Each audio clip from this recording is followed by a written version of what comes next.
السلام عليكم ورحمة الله وبركاته.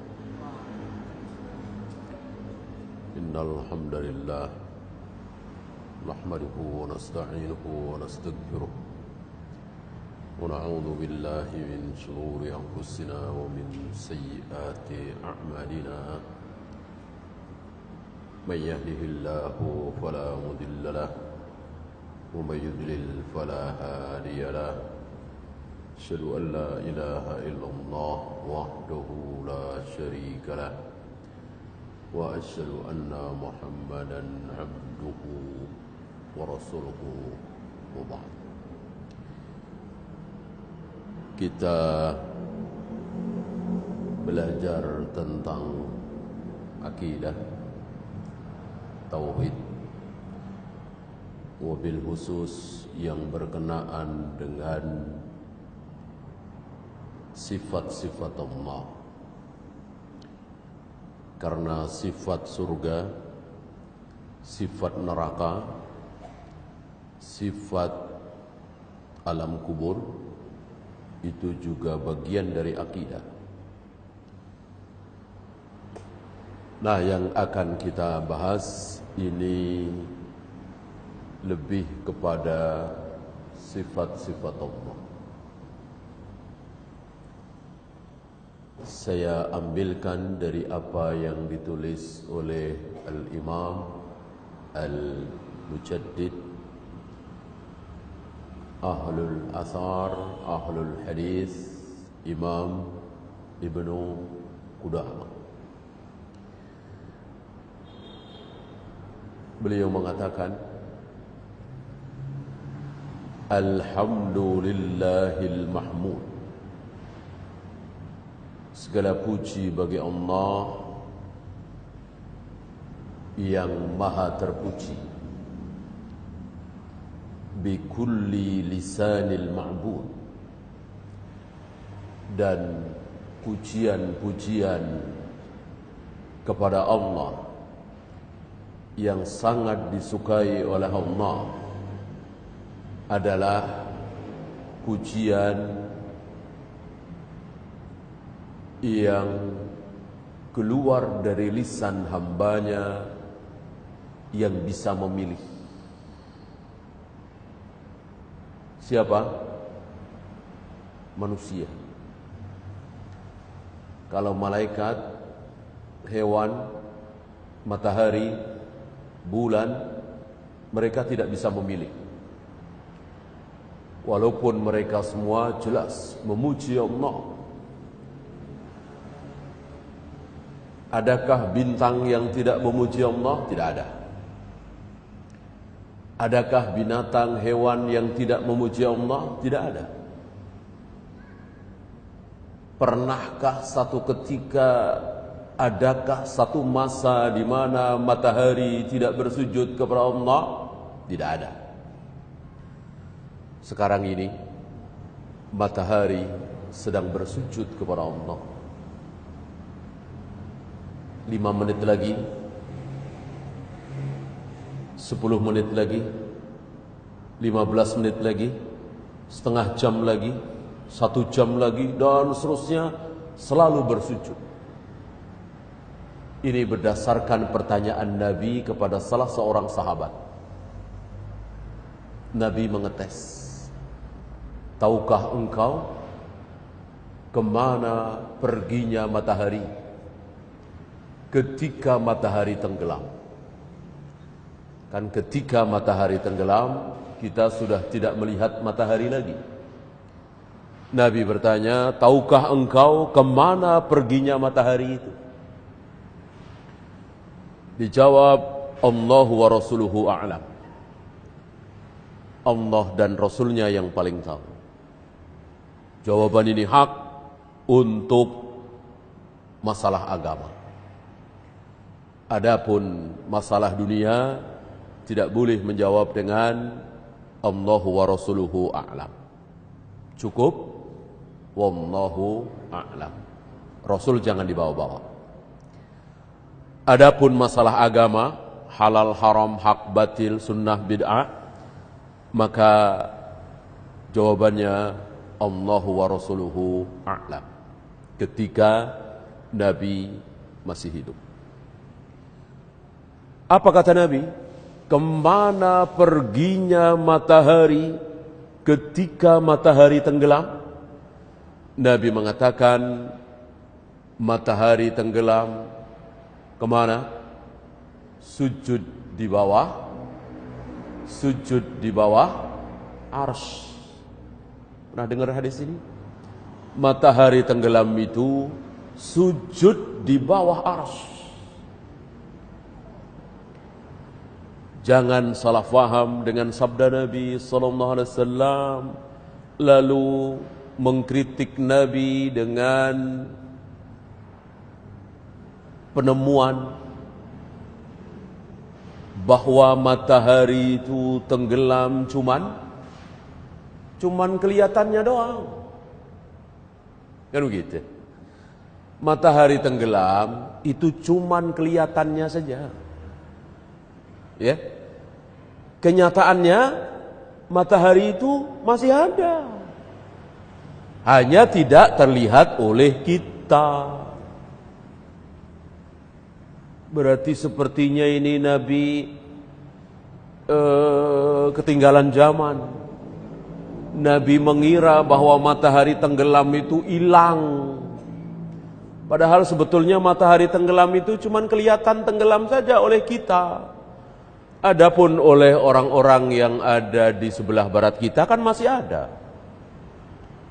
Bagi orang Surabaya sekarang matahari sedang tenggelam. Bagi orang Jakarta masih ada. Masih di atas ufuk. Nanti 5 menit kemudian, 10 menit kemudian, bagi orang-orang Jakarta matahari itu tenggelam. Tapi bagi orang yang ada di Medan masih ada itu matahari.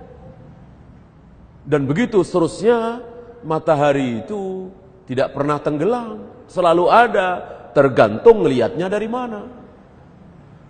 Seperti sekarang ini, adakah belahan bumi negeri yang sedang malam? Tentu ada. Yang sepertiga malam ada? Ada. Yang matahari sedang tenggelam adakah? Ada. Yang matahari sedang terbit, ada nggak negara sekarang ini? Ada. Kan bulat, gitu. Matahari cuma satu. Ini. Jangan buru-buru menolak sabda Nabi. Jangan buru-buru mengkritisi Nabi. Hanya karena kita nggak paham apa yang dimaksud oleh Nabi sallallahu alaihi wasallam. Karena beliau kan utusan Allah. Mana mungkin beliau berbicara dan salah? Kalau beliau berbicara dan salah, berarti Allah juga salah. Karena Allah tidak mungkin membiarkan beliau berbuat salah. Maka beliau diistilahkan dengan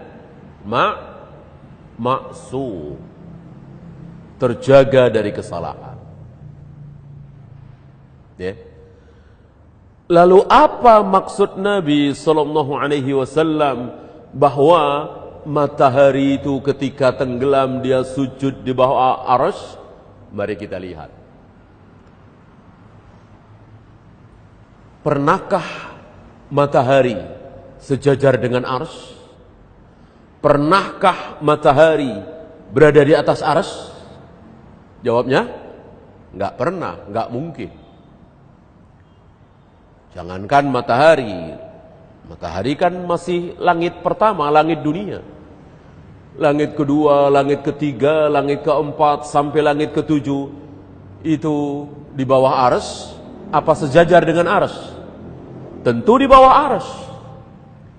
Apalagi matahari. Gitu. Maka salahkah Nabi mengatakan matahari di bawah arsy? Tentu tidak salah. Karena setiap saat, setiap detik, matahari itu pasti di bawah arsy. Dan pernahkah matahari tidak tenggelam? Dilihat dari sudut mana di muka bumi ini? Jawabnya, tidak pernah. Pasti ada satu masa, satu saat, satu detik, matahari sedang tenggelam. Seperti sekarang ini. Adakah belahan bumi di dunia ini yang melihat matahari sekarang ini sedang tenggelam? Adakah? Pasti ada. 5 menit lagi? Ada. 10 menit lagi? 15 menit lagi? Setengah jam lagi? 2 jam lagi? Pasti ada. Maka matahari itu setiap saat selalu tenggelam. Tergantung melihatnya dari mana. Nah, ketika matahari tenggelam itu, apa kata Nabi tadi? Sedang sujud. Maka disimpulkan bahwa matahari itu selalu sujud di bawah arsy. Nah, akhirnya kita faham. Gitu ya. Ini pelajaran besar bagi kita. Ketika kita membaca ayat, ketika kita membaca hadis, dan bertentangan dengan akal kita, bertentangan dengan ra'yu kita, bertentangan dengan ilmu pengetahuan, bertentangan dengan teori 1000 profesor doktor, maka jangan buru-buru menolak. Kitanya yang belum faham. Ya. Seperti Allah katakan, wa khalaqna lahum min mithlihi ma yarkabun.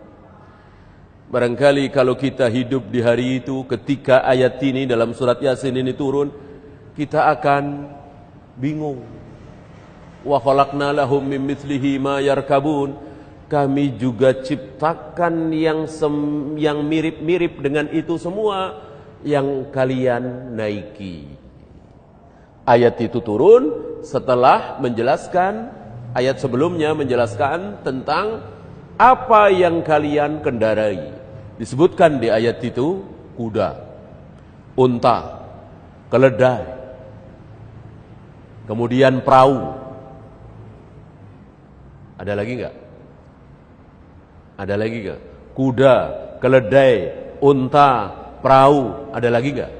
Enggak ada. Enggak ada. Kendaraan-kendaraan di zaman itu sudah disebut semua oleh Allah. Kuda, keledai, unta, perahu. Ya, sapi kan bukan tunggangan ya. Kerbau bukan tunggangan, bukan kendaraan. Disebutkan semua itu. Kuda, keledai, unta, perahu disebutkan. Berarti sudah habis kan? Kenapa Allah melanjutkan wa khalaqna lahum mimithlihi ma yarkabun? Kami juga ciptakan yang semirip dengan itu yang kalian kendarai. Apa? Kan sudah disebut semua. 15 abad kemudian, 14 abad kemudian baru ketahuan. Oh, ternyata yang dimaksud oleh Allah adalah motor, mobil, kereta api, pesawat. Gitu. Baru ketahuan. Dulu belum tahu. Gak ada bayangan di benak manusia hari itu, baik Rasul, para sahabat, Abu Jahal, Abu Lahab, gak ada kepikiran naik kendaraan yang tidak ada kakinya, tapi pakai roda, berputar, dan seterusnya. Ini pelajaran besar bagi kita. Kalau kita membaca ayat, kalau kita membaca hadis, dan bertentangan dengan ilmu pengetahuan yang kita tahu, bertentangan dengan teori 1000 profesor doktor, maka jangan buru-buru ditolak. Ya, nanti kita akan tahu kebenarannya. Nu'minu biha wa nusaddiqu biha. Kami mengimani, kami membenarkan. La kaifa wa la ma'na wa la naruddu syai'an minha. Jangan pernah menolak sedikit pun. Ketika Allah menyebut dirinya dengan sifat-sifat yang kita tidak faham. Allah menciptakan Adam dengan apa? Allah menciptakan Adam dengan kedua tangannya. Allah akan menggulung langit dengan apa? dengan tangan kanannya. Allah menerima sedekah kita dengan tangan kanannya. Allah akan menghentikan geraman jahanam dengan apa? Dengan telapak kakinya. Allah setiap sepertiga malam turun kemana? Turun ke langit dunia. Paham? Kalau tidak paham, tahan lisan kita, tahan hati kita.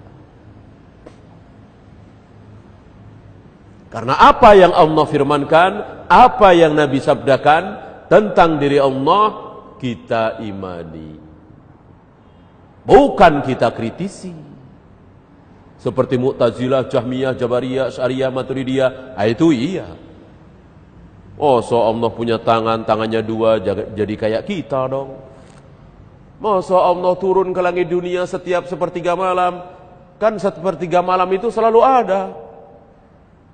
Sekarang di Jakarta sepertiga malam, nanti sebentar lagi di Lampung sepertiga malam, nanti sebentar lagi di Aceh sepertiga malam, nanti di Australia, nanti di Kalau begitu Allah sibuk dong naik turun.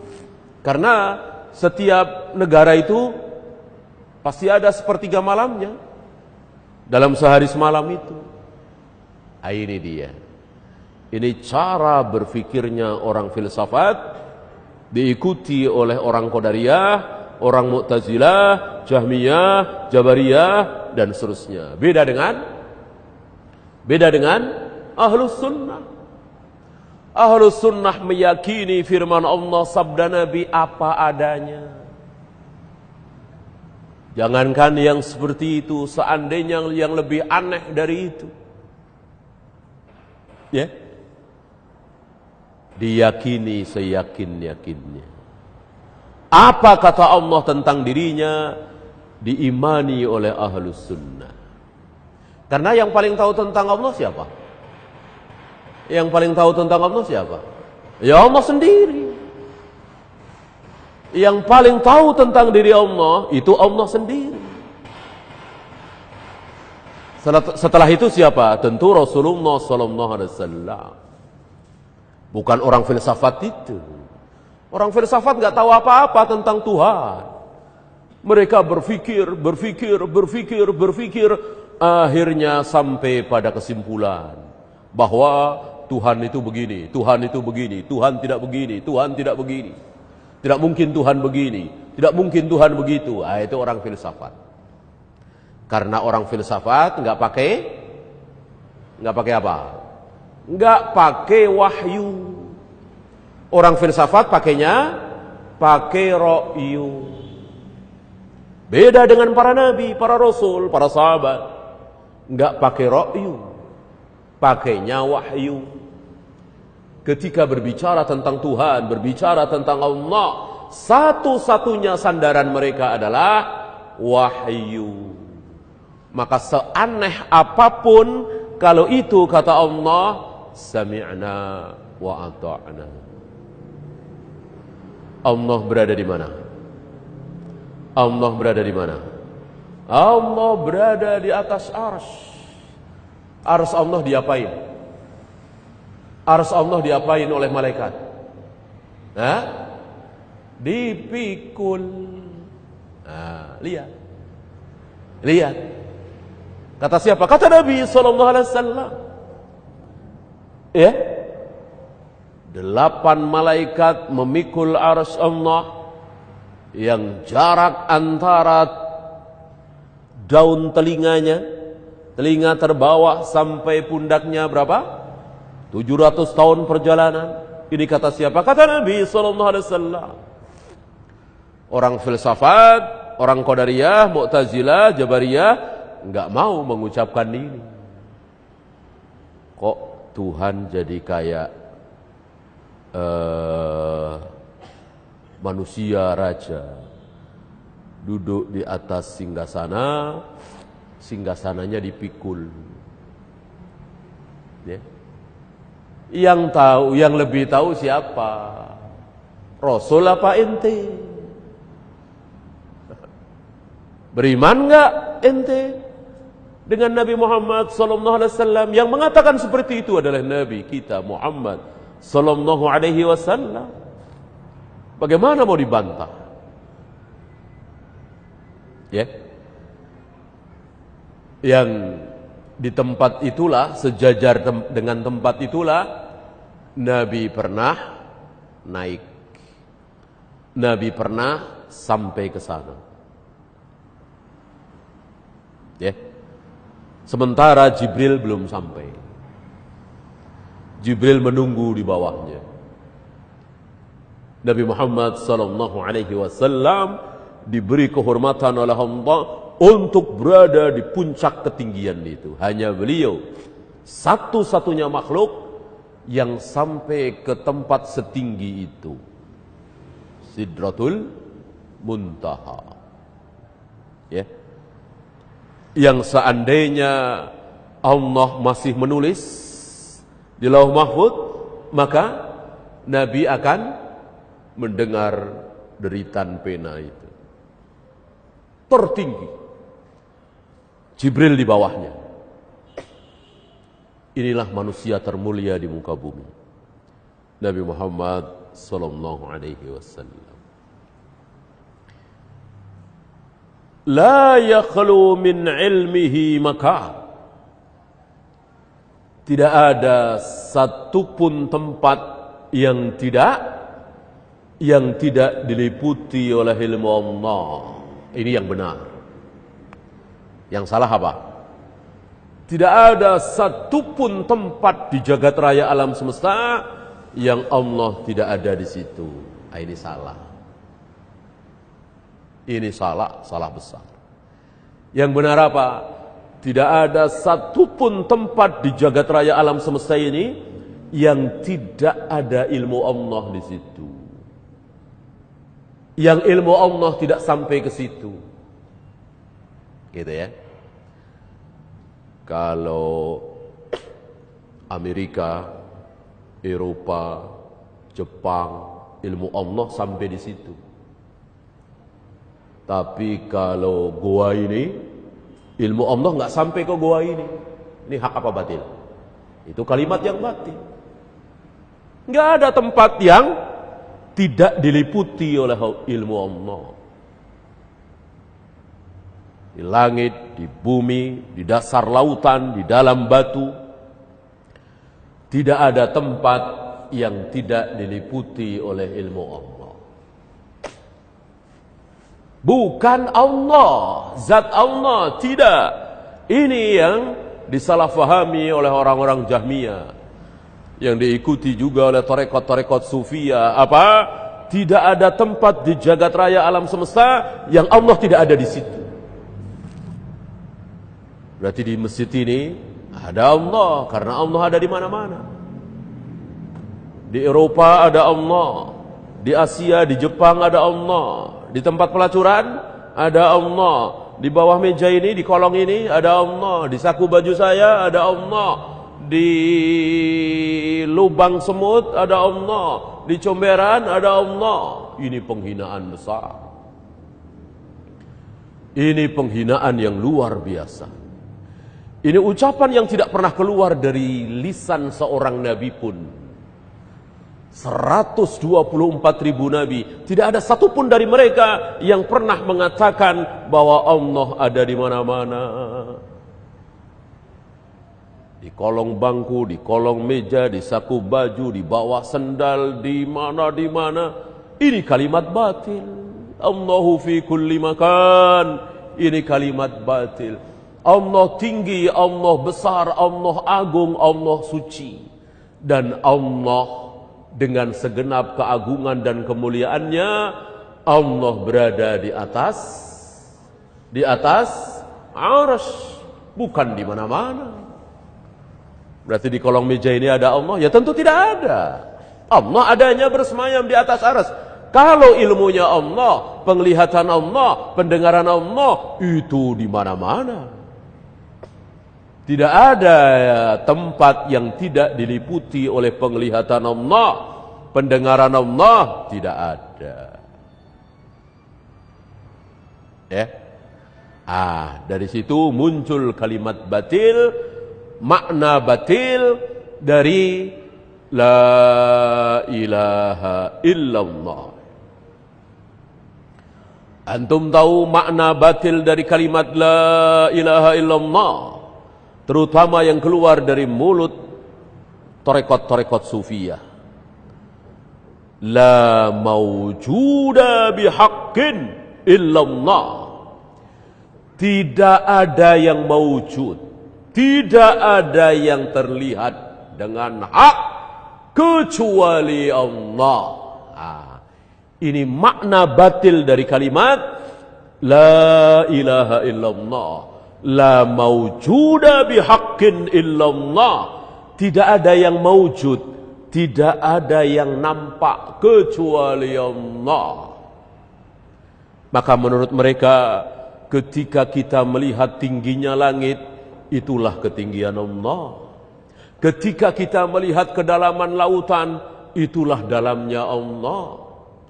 Ketika kita melihat besarnya gunung, itulah besarnya Allah. Ketika kita melihat luasnya samudra, itulah luasnya Allah. Jadi semuanya Allah semua. Kalau ada yang nanya, kalau kita melihat baunya sampah, berarti itulah baunya Allah. Begitu. Ketika kita melihat comberan, itulah Allah. Begitu. Ketika kita melihat pelacur, itulah Allah. Begitu. Ini batil. Dan itu penghinaan. La mawjuda bihaqqin illallah. Tidak ada yang mawjud di muka bumi ini kecuali Allah. Ini kalimat yang batil. Yang benar apa? Kalimat la ilaha illallah, makna yang hak, makna yang benar apa? La ma'buda bihaqqin illallah. Itu yang benar. La ma'buda bihaqqin illallah. Tidak ada yang berhak disembah. Tidak ada yang berhak disembah dengan hak kecuali Allah. Ini yang benar. Makna la ilaha illallah itu la ma'buda bihaqqin illallah. Tidak ada yang berhak disembah dengan hak kecuali Allah. Bihaqqin perlu. Kenapa? Karena kalau tanpa bihaqqin berarti menyelisih kenyataan. Tidak ada yang disembah kecuali Allah. Ini bohong. Karena ada enggak batu yang disembah-sembah?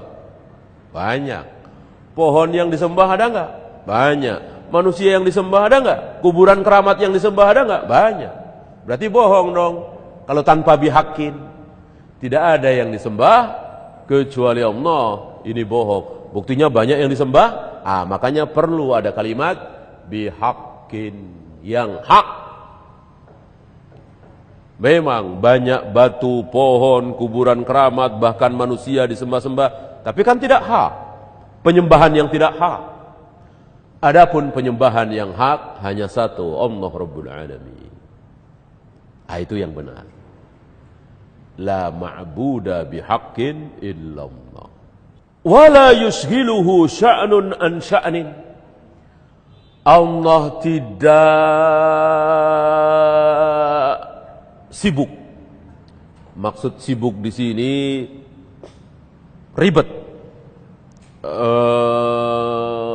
Tidak ketanganan.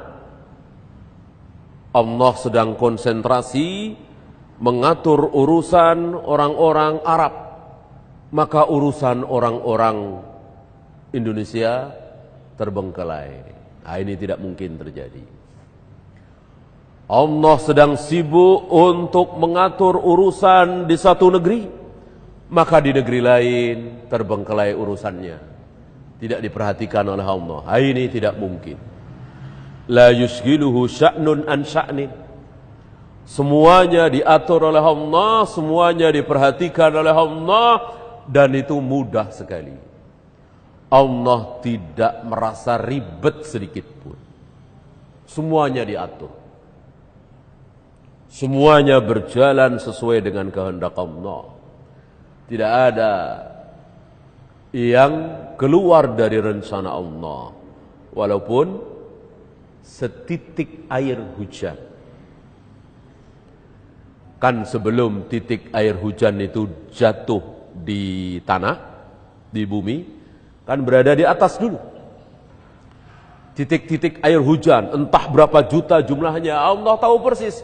Titik ini jatuhnya ke bumi sebelah mana. Titik ini jatuhnya ke bumi sebelah mana. Ya, istilah antum koordinat ya. Titik ini jatuh di koordinat berapa, titik ini jatuh di koordinat berapa. Allah tahu persis. Dan tidak ada yang bergeser sesenti pun, semili pun. Bahkan di usul sunnah disebutkan satu titik air hujan turun bersama satu malaikat. Turun bersama satu malaikat. Itu satu titik air hujan. Padahal berapa juta titik air hujan?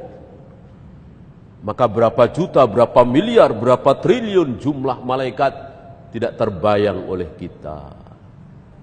Dan semuanya taat kepada Allah. Semuanya bertasbih mensucikan Allah. Semuanya bertahmid memuji-muji Allah. Semuanya sujud rukuk kepada Allah. Tidak ada satupun dari malaikat yang berbuat maksiat. Oleh karena itu seandainya seluruh manusia di jagat raya alam semesta kafir semua, musyrik semua, jahat semua, biadab semua, berkurang kebesaran Allah? Berkurang keagungan Allah?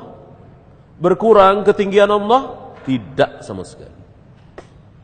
Tidak sama sekali. Kenapa? Karena ada makhluk-makhluk lain selain manusia yang jumlahnya jutaan bahkan miliaran kali lebih banyak dari manusia yang selalu rukuk, sujud, bertasbih, bertahmid. Tidak ada yang diinginkan oleh malaikat itu kecuali satu. Malaikat tidak pingin makan, tidak pingin minum, tidak pingin kawin, tidak pingin istirahat, tidak pingin yang manis, yang asin, yang ini, yang itu. Keinginan malaikat cuma satu. Apa? Allah menciptakan malaikat dengan satu keinginan. Apa? Keinginan malaikat hanya satu. Apa? Taat kepada Allah. Itu saja. Taat kepada Allah. Tidak ada yang diinginkan oleh malaikat kecuali satu itu, taat kepada Allah. Taatnya macam-macam tentunya. Ada malaikat yang taat kepada Allah dengan cara nyabutin nyawa orang. Ada malaikat yang taat kepada Allah dengan cara menyampaikan wahyu dari Allah ke muka bumi ini. Ada malaikat yang taat kepada Allah dengan cara mukulin dahi orang antara dua telinga, berarti di sini. Dipukul dengan pukulan yang luar biasa. Yang apabila gunung Uhud dipukul dengan pukulan itu, hancur gunung Uhud. Ada malaikat yang taat kepada Allah, bentuknya seperti itu. Ya. Dan macam-macam. Intinya taat kepada Allah. Kemudian beliau membawakan ayat laisa kamislihi syai'. Tidak ada satupun yang mirip-mirip dengan Allah. Tidak ada. Tidak ada satupun yang besarnya mirip-mirip dengan besarnya Allah. Jibril misalnya, tingginya mirip-mirip dengan tingginya Allah. Mikail misalnya, ya, pinternya mirip-mirip dengan pinternya Allah. Canggihnya mirip-mirip dengan canggihnya Allah. Pendengarannya mirip-mirip dengan pendengaran Allah. Hidupnya mirip-mirip dengan hidupnya Allah. Enggak ada. Enggak ada yang mirip sedikit pun. Semuanya beda, mau Jibril, mau Mikail, mau surga, mau neraka. Apalagi manusia. Jibril, Mikail saja gak ada kemiripan dengan Allah sama sekali. Apalagi kita yang jauh lebih kecil dari Jibril, dari Mikail. Nabi pernah 2 kali melihat fisik Jibril duduk di atas kursi. Kursinya antara langit dan bumi. Kalau kursi Allah, tadi kursi Jibril ya. Kursi Jibril itu diduduki oleh Jibril, itu antara langit dan bumi. Ya. Jadi Nabi melihat itu seluruh pemandangan, seluruh ufuk tertutup oleh badan Jibril. Itu kursi Jibril. Antara langit dan bumi. Kalau kursi Allah, wasi'a kursiyuhus samawati wal ard. Kursi Allah itu meliputi langit dan bumi. Jadi kalau kursi Allah diletakkan, maka langit dan bumi itu menjadi kecil sekali. Di bawah kursi Allah itu menjadi kecil sekali. Meliputi. Maka perbandingannya masih ingat? Antara langit yang 7 berikut bumi dibanding dengan kursi Allah, antara kursi Allah dibanding dengan arsy Allah, perbandingannya masih ingat?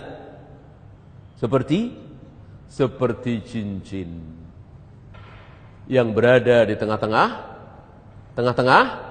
padang pasir yang sangat luas. Apa cincin itu? Langit yang 7 berikut bumi. Itu apabila dibandingkan dengan kursi Allah, seperti cincin.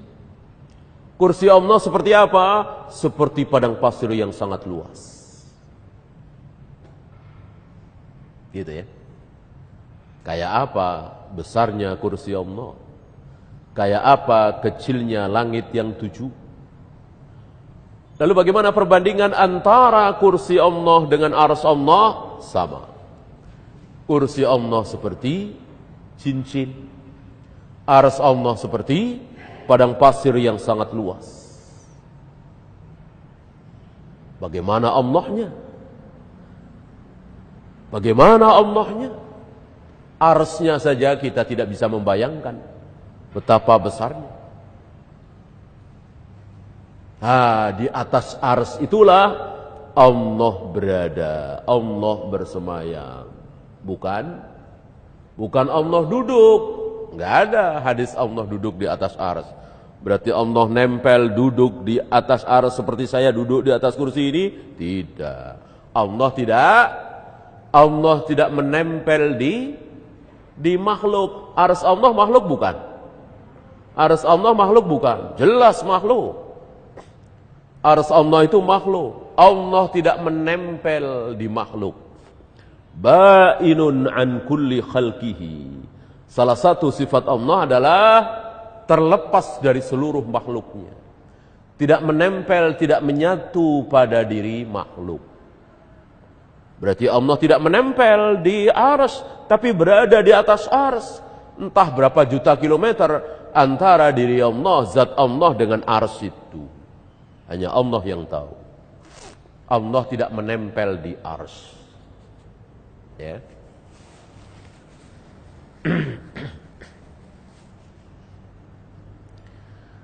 Inilah Allah digambarkan di ayat ini, laisa kamitslihi syai'.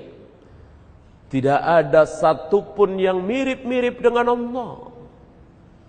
Dan anehnya kalimat ini tidak ada satupun yang mirip-mirip dengan Allah. Terusannya, ini aneh ini menakjubkan ini. Ini mengandung fawaid nih. Ini menunjukkan bahwa ayat-ayat Al-Quran betul-betul dari Allah, bukan karangan Nabi Muhammad sallallahu alaihi wasallam. Laisa kamitslihi syai'. Tidak ada satupun yang mirip-mirip dengan Allah. Terusannya, wa huwas sami'ul basir. Dan Allah itu mendengar, Allah itu melihat. Padahal kita semua ini melihat enggak? melihat. Mendengar enggak? Mendengar. Ini luar biasa. Kan secara logika kita, kalau Allah itu enggak ada mirip-miripnya dengan kita semua, dengan makhluk, tentu terusannya Allah bersemayam di arsy, kan begitu? Kan begitu? Kan enggak ada makhluk yang bersemayam di arsy. Hanya Allah satu-satunya yang bersemayam di arsy. Mestinya laisa kamitslihi syai' wa huwa 'alal arsy istawa. Kan begitu menurut logika kita, ya kan?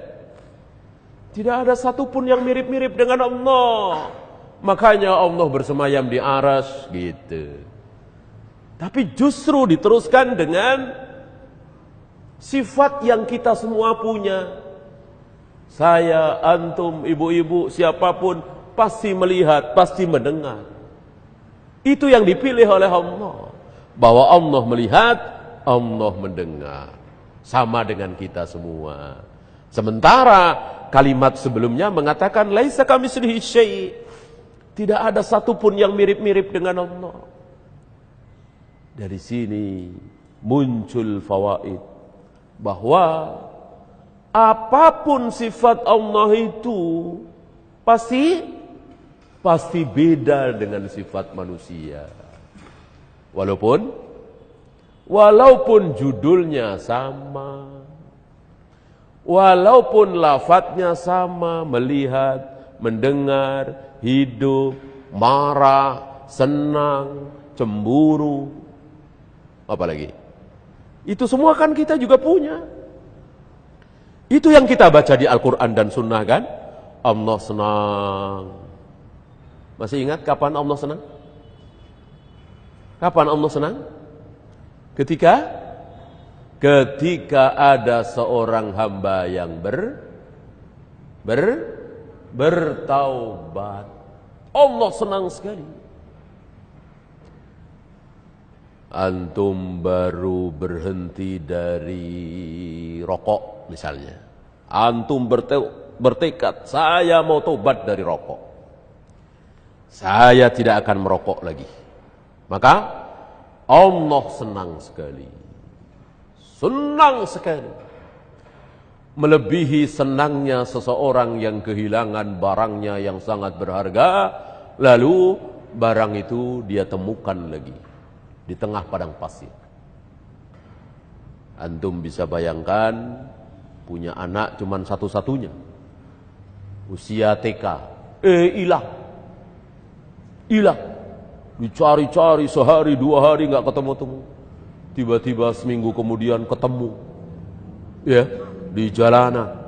Kayak apa senangnya? Barangkali mobil kita hilang, rumah kita kebakar, enggak masalah. Yang penting anak saya ketemu. Saking senangnya. Ya. Allah lebih senang daripada kita yang menemukan kembali anak kita itu. Kalau ada di antara kita yang bertaubat, senang. Sama kan? Allah senang, kita senang. Gitu. Benci? Allah pernah benci? Jelas. Allah membenci kebohongan, Allah membenci kemunafikan. Ya.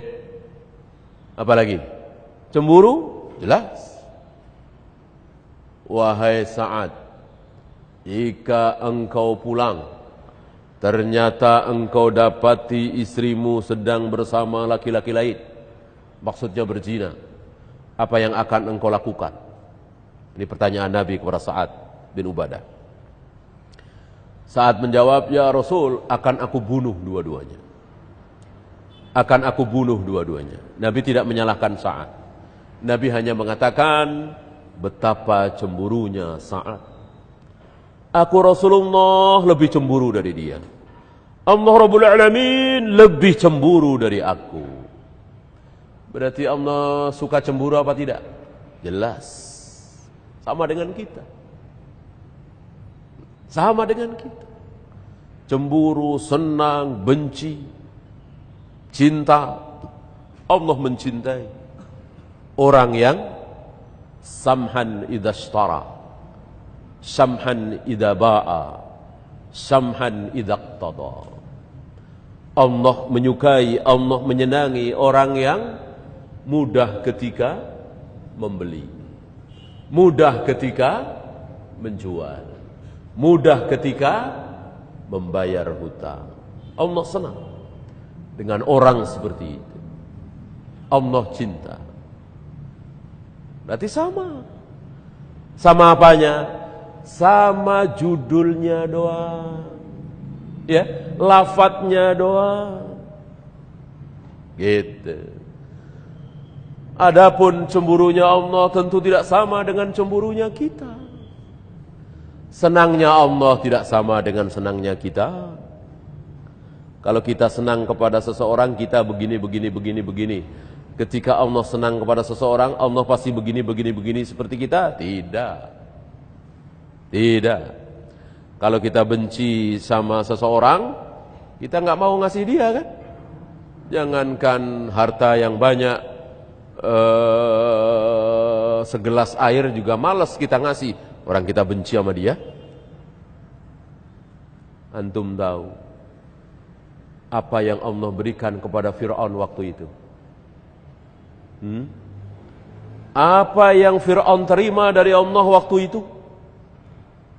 Dari mulai kesehatan yang prima luar biasa. Diriwayatkan Fir'aun dari bayi sampai dia mati tenggelam di Laut Merah itu belum pernah sakit. Istilah kita batuk-batuk pusing belum pernah. Jadi badannya selalu fit. Ya, kaya luar biasa, sukses luar biasa. Yang ngasih siapa? Allah Rabbul Alamin. Padahal Allah benci setengah mati kepada Fir'aun. Kita yakin Allah pasti benci kepada Fir'aun. Tapi semua yang Fir'aun butuhkan, Allah kasih, Allah kasih, Allah kasih. Berapa? Ratusan tahun. Kan diriwayatkan umur Nabi Musa sekitar 500 tahun. Berarti umur Fir'aun sekitar segitu. Kan rata-rata orang itu hidup sesuai dengan umur zamannya. Kalau zaman Nabi Muhammad SAW sampai hari kiamat, kan antara 60 sampai 70 rata-rata, ya kan? Jarang yang lebih. Di zaman Nabi Nuh itu sekitar 1000 tahun. Umur manusia sekitar 1000 tahun. Di zaman Nabi Musa kira-kira 500 tahun. Berarti umur Fir'aun sekitar 500 tahun, atau mungkin 600 tahun, atau mungkin 650 tahun. Allah biarkan bergelimang dalam harta, kekayaan, kekuasaan. Padahal Allah benci. Gitu. Ya. Jadi sama-sama benci, tapi bencinya Allah dengan bencinya kita tidak sama. Dari sini jangan kaget. Jangan heran,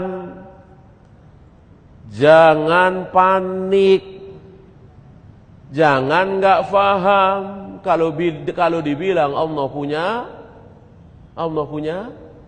tangan, Allah punya jari, Allah punya apa lagi? Betis, Allah punya telapak kaki, Allah punya wajah, Allah punya mata. Kenapa jadi heran? Orang Allah mendengar, Allah melihat, Allah benci, Allah cinta, itu semua ada pada diri kita. Kita nggak heran. Kenapa ketika dibilang kedua tanganku, tangan kananku, betisku, lalu kita jadi heran? Aneh. Ya,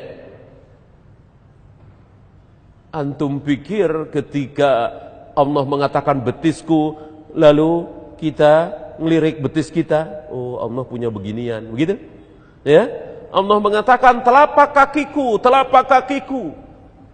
Jahannam akan terus menggeram. Hal mim mazid, ya Allah mana tambahan lagi, ya Allah mana tambahan lagi, terus. Padahal sudah habis. Manusia dan jin yang harus dimasukkan ke Jahannam sudah nggak ada lagi, sudah habis. Tapi Jahannam terus menggeram, minta tambahan. Hal mim mazid, ya Allah mana tambahan lagi. Mana tambahan lagi? Maka Allah injakkan telapak kakinya yang mulia ke jahanam, lalu jahanam diam. Lalu kita ngelirik telapak kaki kita dengan mengatakan, oh Allah punya beginian ya. Boleh? Tentu tidak boleh. Tentu tidak boleh. Cukup kita yakini bahwa Allah memiliki telapak kaki, memiliki jari, memiliki telapak tangan, yang dengan telapak tangan Allah itu Allah menggenggam. Menggenggam apa? Menggenggam roh. Rohnya siapa? Rohnya dua orang, dua manusia. Satu manusia yang sudah mati. Manusia yang sudah mati rohnya kemana? Di genggaman tangan Allah. Satu lagi. Rohnya manusia yang sedang tidur. Orang yang sedang tidur sama dengan orang yang sudah mati. Apa persamaannya? Rohnya digenggam oleh telapak tangan Allah. Yang tidur dilepaskan lagi, yang mati tidak dilepaskan lagi, kecuali nanti hari kiamat. Kata siapa ini? Kata Nabi SAW. Kita apakan? Tentu kita yakini apa adanya. Kita imani apa adanya. Dan awas jangan sampai kita ngelirik telapak tangan kita. Oh Allah punya beginian, mirip-mirip. Tidak. Ya, cukup imani saja. Pendengaran Allah dengan pendengaran kita mirip-mirip? Tentu tidak. Penglihatan kita dengan penglihatan Allah mirip-mirip? Tentu tidak. Hidupnya Allah dengan hidupnya kita mirip-mirip? Tidak. Begitu juga jari Allah, tangan Allah, wajah Allah, betis Allah mirip-mirip dengan betis kita, telapak kita? Tidak ada. Tidak ada mirip-miripnya sama sekali. Ya? Enggak usah Allah. Enggak usah Allah dulu yang bukan makhluk. Kita cari makhluk dulu. Apa? Gunung. Kita semua punya kaki. Gunung punya kaki enggak? Gunung punya kaki enggak? Ibu-ibu tahu gunung punya kaki? Berapa banyak kita yang mengatakan desa itu berada di kaki Gunung Semeru. Kecamatan itu berada di kaki Gunung Merbabu. Berarti gunung punya kaki. Mirip-mirip sama kaki kita? Enggak ada mirip-miripnya aja. Ya, enggak ada. Padahal gunung makhluk, kita makhluk. Ya? Mobil punya kaki? Mobil punya kaki enggak? Punya, kan? Ditulis bengkel khusus kaki-kaki. Kaki mobil ya kan? Ada mirip-miripnya dengan kaki kita? Enggak ada. Meja punya kaki? Enggak ada mirip-miripnya dengan kaki kita. Enggak ada dengkulnya, enggak ada betisnya. Tapi dibilang kaki meja. Bapak mau meja yang kaki 4 apa kaki 6 apa kaki 3? Punya kaki kan? Enggak ada mirip-miripnya dengan kaki kita. Gimana Allah Rabbul Alamin? Lalu kita bilang kalau Allah punya kaki mirip dengan kita dong. Kalau Allah punya telapak kaki, Allah punya betis, Allah punya jari, mirip dengan kita dong. Ini bodoh sekali. Ini jahil sekali. Allah punya jari, Allah punya telapak tangan, Allah punya telapak kaki, tapi enggak ada mirip-miripnya dengan kita sedikit pun. Maka para ulama mengatakan kullu ma khatara bibalik fallahu laisa kadzalik. Setiap kali terbayang di benakmu, setiap kali terhayal di dalam pikiranmu bahwa Allah itu begini, Allah itu begini, Allah itu begini, maka pasti apa? Pasti salah. Enggak mungkin benar.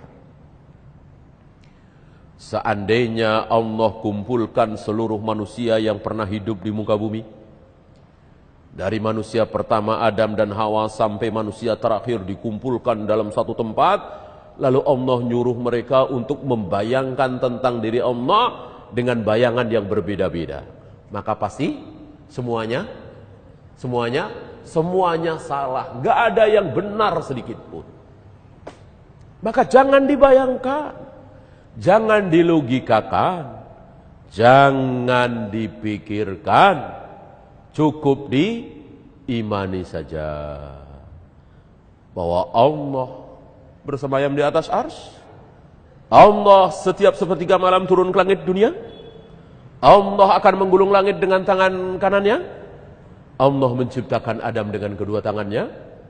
Allah akan menghentikan geraman jahanam dengan telapak kakinya. Allah akan menampakkan betisnya dan seterusnya. Sudah imani saja. Ya. Itu baru gunung. Belum surga. Surga makhluk bukan. Surga makhluk bukan. Jelas. Surga neraka itu makhluk. Di surga ada madu? Ada. Di surga ada air mengalir? Ada. Di surga ada wanita cantik? Ada. Sama dong dengan dunia. Nah, dunia ada madu, ada air mengalir, ada wanita cantik. Sama dong. Ada sungai susu, ada sungai madu. Madu, susu, khamr ada di dunia? Ada. Berarti dunia dengan surga ada mirip-miripnya dong. Ternyata tidak ada mirip-miripnya. Kalau antara dunia dengan surga ada mirip-miripnya, batal sabda Nabi. Mana sabda Nabi yang batal? Seandainya antara surga dengan dunia, seandainya kenikmatan surga dengan kenikmatan dunia ada mirip-miripnya, maka batal sabda Nabi. Yang mana? Ma ainun ra'at wala udhunun sami'at wala khatara ala qalbi bashar. Kenikmatan surga adalah belum pernah terlihat oleh mata siapapun, belum pernah terdengar oleh telinga siapapun. Satu lagi, belum pernah terbayangkan oleh hati siapapun. Seandainya kita masuk surga, lalu disuguhi makanan, lalu kita ingat, ini persis yang saya makan waktu di Sawah Lunto dulu. Berarti batal sabda Nabi. Seandainya kita disuguhi minuman, lalu kita mengatakan, ini rasanya persis waktu saya mampir di warung di Kebayoran dulu. Berarti batal sabda Nabi. Enggak ada mirip-miripnya. Dari warna, aroma, rasa, kelezatannya enggak ada. Sebab kalau ada mirip-miripnya, batal sabda Nabi. Karena surga jelas belum pernah terlihat oleh mata, belum pernah terlihat, belum pernah terdengar oleh telinga, belum pernah terbayangkan oleh hati siapapun. Pertanyaan saya, surga masih makhluk apa sudah kholik? Pertanyaan saya, surga itu masih makhluk apa kholik? Jawabnya, makhluk. Surga itu masih makhluk. Itu pun gak ada mirip-miripnya dengan dunia yang sama-sama makhluk. Dunia makhluk, surga makhluk, gak ada mirip-miripnya. Gimana Allah Rabbul Alamin yang bukan makhluk? Gimana Allah Rabbul Alamin satu-satunya khalik? Lalu ada mirip-miripnya. Lalu kita katakan kalau Allah punya jari sama dengan kita dong punya jari. Kalau Allah turun berarti sama dengan kita dong turun. Kalau Allah berada di satu tempat sama dengan kita dong berada di satu tempat. Ini bodoh sekali, jahil sekali. Itulah orang-orang filsafat, bodoh sekali. Orang-orang Qadariyah, Jahmiyah, Jabariyah, Syariah, Maturidiyah bodoh sekali. Karena mereka mengatakan kalau Allah bersemayam di arsy berarti sama dengan kita. Kalau Allah punya jari berarti sama dengan kita. Bodoh sekali. Ayat ini enggak faham. Laisa kamitslihi syai' wa huwas samiul basir. Ya. Di sini wajib kita mengikuti pemahaman para ulama ahlu sunnah. Jangan mikir sendiri. Kalau kita mikir sendiri pasti sesat. Kalau teknologi, kalau ekonomi, silahkan. Berapa banyak orang yang mikir sendiri tentang teknologi lalu mendapatkan penemuan baru, bagus sekali. Itu urusan dunia. Tapi kalau agama enggak ada. Enggak ada penemuan baru dalam agama, tidak ada. Ya. Semua yang ada dalam agama harus lama. Harus sudah ditemukan oleh Rasul dan para sahabat. Maka jika antum ditawari penemuan baru, ini ada penemuan baru nih, pelatihan supaya sholat bisa khusyuk. Daftar ke saya, penemuan baru sholat khusyuk. Antum percaya apa jangan? Jangan. Batil. Ini ada penemuan baru nih, supaya kita lebih takut kepada Allah, supaya kita lebih takut berbuat maksiat. Ada penemuan baru, ada aplikasinya. Nanti download aplikasinya, cara baru supaya kita takut berbuat maksiat. Ya. Kalau itu cuman teknis nggak masalah. Tapi kalau intinya betul-betul penemuan baru pasti batil. Ya. Wallahu a'lam. Ada pertanyaan? Saya lanjutkan sedikit. Ar-Rahmanu 'alal 'arsy istawa. Lahu ma fis samawati wa ma fil ardh wa ma bainahuma wa ma tahta as-sara. Wa in tajhar bil qawli fa innahu ya'lamus sirra wa akhfa. Ini sebuah ayat dalam surat Toha yang menunjukkan seperti apa sifat-sifat Allah itu. Yang pertama, Ar-Rahmanu 'alal 'arsy istawa. Allah yang Maha Rahman bersemayam di atas arsy. Arsy Allah seperti segede apa? Antum sudah bisa membayangkan, walaupun tentu tidak bisa terbayang dengan sebenarnya. Tapi melihat dari perbandingannya, antum bisa faham betapa kecilnya kursi Allah jika dibanding dengan arsy Allah. Betapa kecilnya langit yang 7 apabila dibanding dengan kursi Allah. Maka betapa kecilnya bumi ini dibanding dengan langit yang 7. Padahal bumi ini betapa luasnya. Ya. Bumi ini luar biasa luasnya. Dan kita ini kecil sekali tentunya. Ada satu huruf yang dimasukkan oleh orang Jahmiyah mengikuti sifat Yahudi. Mengikuti sifat Yahudi. Apa? Lam. Lam. Adapun Yahudi nun. Nun. Yahudi menambah huruf nun pada kalimat hittah. Nabi Musa menyampaikan kepada Yahudi Bani Israel umat beliau untuk mengucapkan kalimat hittah. Hittah. Hittah. Artinya, ya Allah ampuni kami. Mungkin bahasa Ibrani. Hittah ini oleh orang Yahudi ditambah huruf nun, maka menjadi hintah. Hintah. Tadinya hittah, ditambah huruf nun oleh Yahudi menjadi hintah. Makanan gandum. Ya. Ini luar biasa bejatnya, isengnya orang Yahudi. Buat lucu-lucuan gitu.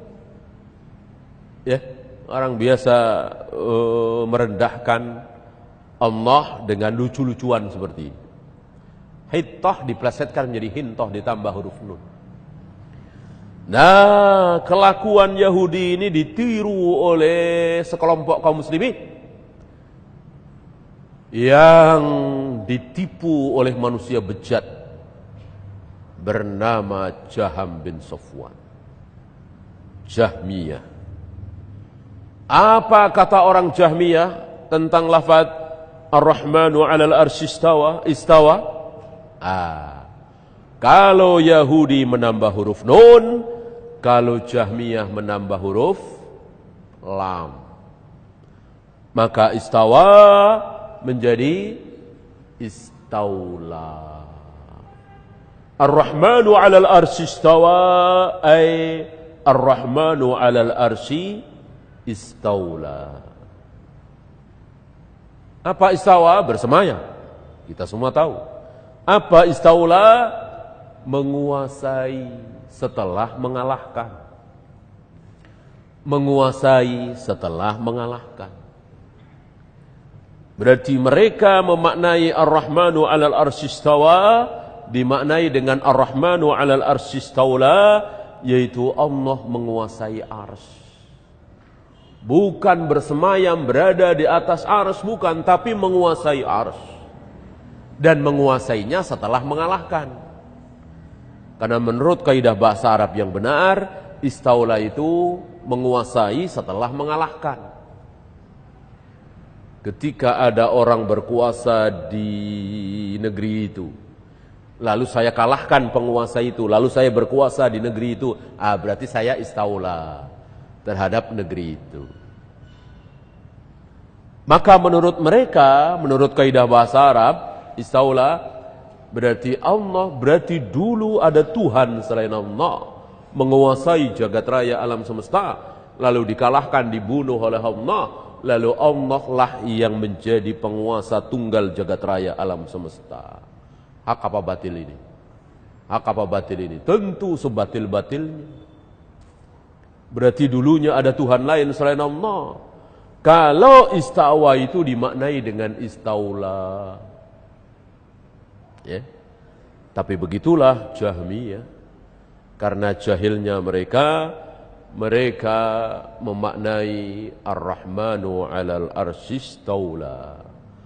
Allah menguasai arsy. Bukan Allah bersemayam di atas arsy. Ya. Ini dia. Dan apa faedahnya mengatakan Allah menguasai arsy? Bukankah Allah menguasai jagat raya alam semesta? Kenapa cuma arsy doang yang disebut? Ini batilnya mereka. Wallahu a'lam. Ya, itu saja yang bisa kita bahas. Sebelum ditutup, ada pertanyaan? Silakan. Benarkah 4 madhab hanya untuk masalah fikih? Dan benarkah ada mazhab untuk masalah akidah seperti ucapan salah seorang dai, mazhab fikih Asy'ari dan mazhab Asy'ariyah, akidah Asy'ariyah harga mati? Tidak benar, batil ini. Mazhab itu apa sih? Mazhab itu pendapat. Mazhab itu pendapat. Pendapat imam-imam kita, pendapat Imam Syafi'i, itulah madhab Syafi'i. Pendapat Imam Hambali, itulah madhab Hambali. Pendapat Imam Abu Hanifah, Hanafi, itulah madhab Hanafi. Apakah pendapat pasti benar? Apakah pendapat itu pasti benar? Tentu tidak. Kalau pasti benar bukan pendapat dong. Bukan madhab lagi kalau pasti benar. Wahyu, Al-Quran dan Sunnah, ijma' sahabat, itu pasti benar. Maka madhab itu bisa benar, bisa salah. Sesuatu yang bisa benar, bisa salah, mosok kita fanatik, mosok kita bela mati-matian, mosok kita gigit dengan gigi geraham, padahal bisa benar, bisa salah. Ada di madhab Hanafi pendapat dan ternyata salah. Mungkinkah? Mungkin. Antum tahu salah satu madhab Hanafi? Nikah sah walaupun tanpa wali. Saya kira yang belajar pasti tahu. Ini salah satu madhab Hanafi. Beliau berpendapat dalam madhabnya nikah itu sah walaupun tanpa wali. Jadi kalau menurut madhab beliau, antum punya kenalan perempuan cantik, nggak usah bilang-bilang sama ayahnya, sama keluarga, yuk nikah yuk. Keluarganya nggak ada yang tahu. Ya, cari aja ustadz, cari aja temen, suruh nikahi. Karena wali dalam pernikahan tidak wajib. Antum mau pakai ini? Ya, antum berani mengatakan, oh ini kan beliau kan lebih tahu dari kita. Beliau kan jauh lebih berilmu dari kita. Beliau kan nggak asal-asalan berpendapat. Benar juga pendapat beliau, berani? Ya. Ini namanya menjadikan beliau jadi nabi. Beliau ulama besar, hafal Al-Quran, hafal ribuan hadis, tapi beliau bukan nabi. Kalau dalam hal ini salah, mustahil kan? Ya tidak mustahil. Dan tentu kita yakin ini salah. Ini batil. Ya. Mosok kita nggak berani menyalahkan beliau, sementara kita berani menyalahkan Nabi dong.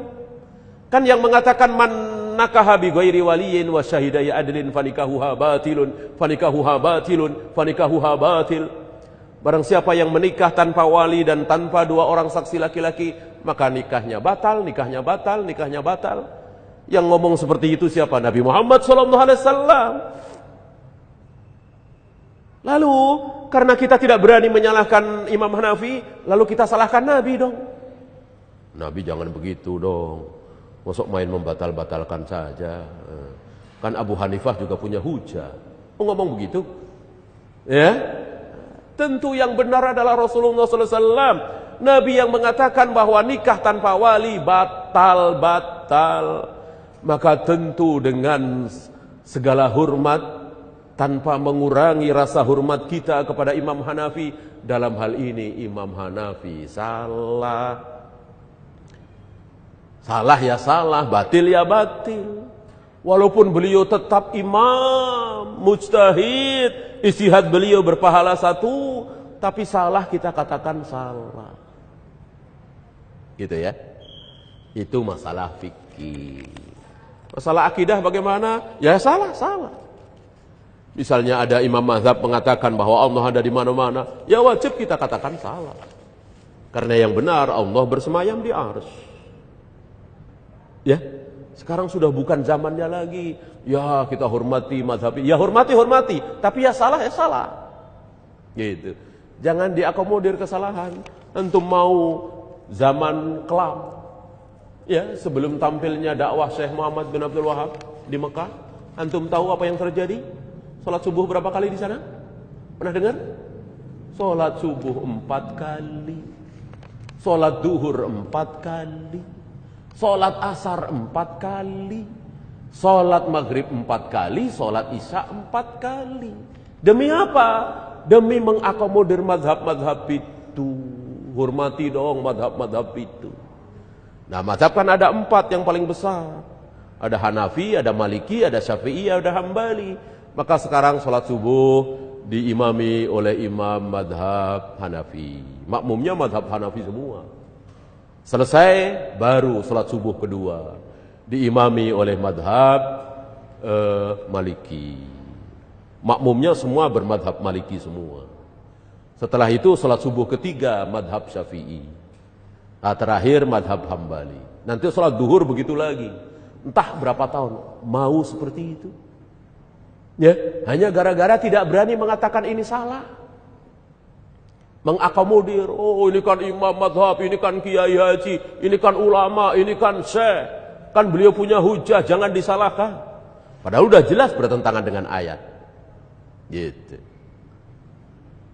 Ini kan di Masjidil Haram banyak ulama, banyak syekh. Ya, barangkali beliau tahu bahwa berjamaah taraweh 2 kali itu ada sunahnya. Satu habis sisa, satu lagi nanti menjelang sahur. Ya terserah, tapi mana dalil?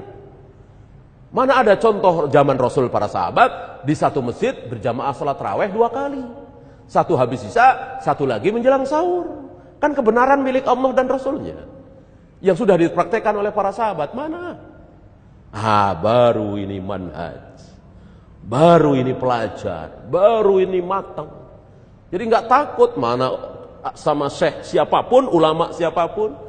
Hanya Allah dan Rasulnya serta sepakatan para sahabat itu yang tidak bisa dilawan.